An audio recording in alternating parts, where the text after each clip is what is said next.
Channel के लाइक कीजिए, subscribe कीजिए, शेयर कीजिए। भोलेनाथ के चरण में प्रणाम करती हूँ, मैया भवानी के चरण में प्रणाम करती हूँ, गणपति के चरण में प्रणाम करती हूँ, हम अपनी माता पिता के चरण में प्रणाम करती हूँ। मेरा प्रणाम स्वीकार हो प्रभु, मेरा प्रणाम स्वीकार हो।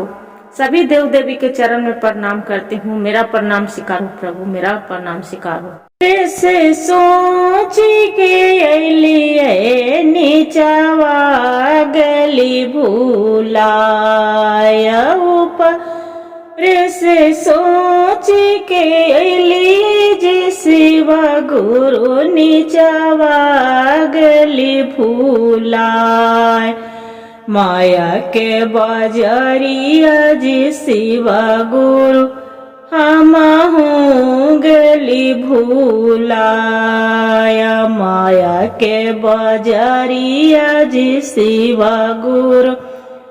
हमहूँ गली भूलाय केहू मोर लगाई तन जी शिवा गुरु हमारो बेड़ा पार केहू मोर लगाई तन जी शिवा गुरु हमारो बेड़ा पार माया के बाजारिया जी शिवा गुरु हमहूँ गली भूलाया माया के बाजारिया जी शिवा गुरु हमहूँ गली भूलाय माई बापा रहलन जी शिवा गुरु दिहाला न जाला माई बापा रहलन जी शिवा गुरु दिहाला न जालाम ओहो ना लगाइलन जी शिवा गुरु हमारो बेड़ा पार ओहो ना लगाइलन जी शिवा गुरु हमारो बेड़ा पार भाई भौजाई रहलन जी शिवा गुरु ओहो भाई भौजाई रहलन जी शिवा गुरु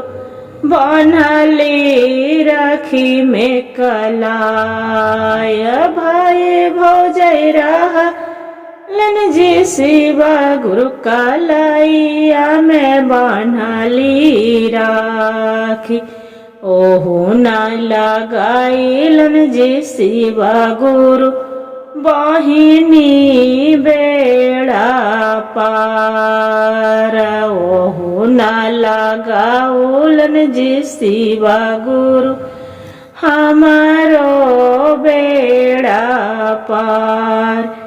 ऊपर से सोच के अलिए नीचवा गली भूलाय ऊपर से सोच के अलिए नीचवा गली भूलाय माया के बाजारिया जी शिवा गुरु सब गली भूलाया माया के बाजारिया जी शिवा गुरु सब गली भूलाय स्वामी मोर रहलन जी शिवा गुरु संघवा के साथ स्वामी मोर रहलन जी शिवा गुरु संघवा के हो साथ ओहो ना लगाएलन जी शिवा गुरु हमारो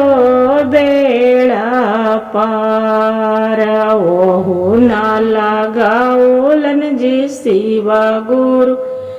हमारो बेड़ा पार चुप रहूं चुप गे शिष्य नयन मालो रहो पो छूचू परहु चूपग शिष्या नयनमा पोछा होलो रहमाहु लगाई बोगे शिष्या तोहरो बेड़ा पार हमहु लगाई बोगे शिष्या तोरो बेड़ा पार तोरो लगाई बोगे शिष्या लगाई वो तो बेड़ा पार आइलन हरेंदर भैया तीन सूत्र दिहलन ज्ञान पहिलन दया मांगी दूसरा में करो परनाम तीसरा में नाम शिव करवो परनाम। हर हर महादेव, घर घर महादेव। गुरु भाई गुरु बहन, जो मेरा भजन अच्छा लगे तो वीडियो के लाइक सब्सक्राइब जरूर करिएगा। हर हर महादेव कमेंट में जरूर लिखिएगा दीदी।